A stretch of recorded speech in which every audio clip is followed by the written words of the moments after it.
November 19 international men's டே. இந்த சொசைட்டில ஆண்கள் மேல வச்சிருக்கிற சுமை கொஞ்ச நஞ்சம் இல்ல.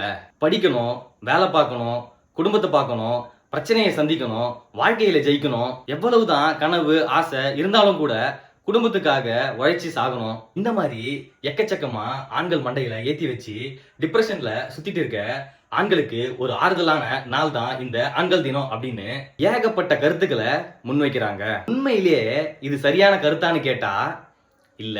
அப்போ ஆண்கள் கஷ்டப்படுறதே இல்லையா? இல்ல மேல சொன்ன எந்த பிரச்சனையுமே பெண்கள் ஃபேஸ் பண்றதே இல்லையா? யோசிச்சு பாருங்க.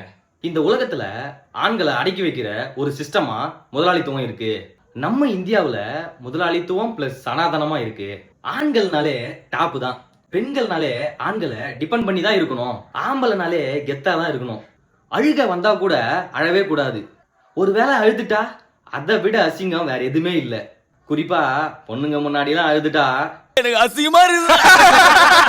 இந்த மாதிரி ஏகப்பட்ட விஷயங்கள்லாம் எங்கிருந்து வந்ததுன்னா இந்த சாதிய சமூக கலாச்சார பண்பாட்டு பழக்க வழக்கங்கள் இருந்து உருவானது. சரிடா, எல்லாம் ஓகே. அப்ப எதுக்குதான் மென்ஸ் டே கொண்டாடுறாங்க?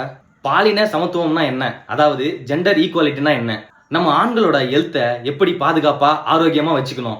நம்ம சுத்தி இருக்க எல்லாரையும் எப்படி அன்போட அரவணைக்கணும்? எப்பவுமே நான் கெத்தா தான் இருப்பேன் அப்படின்னு இல்லாம அப்பப்போ தன்னோட உணர்ச்சிகளை வெளிப்படுத்தணும். குடும்ப பொறுப்புகளை ஷேர் பண்ணிக்கணும்.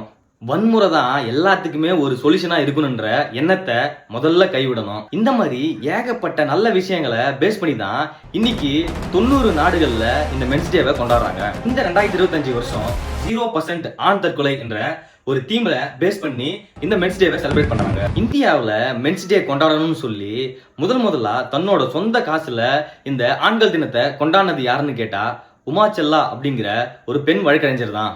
உழைக்கும் ஆண்கள் யாவருக்கும் சர்வதேச ஆண்கள் தின வாழ்த்துக்கள்.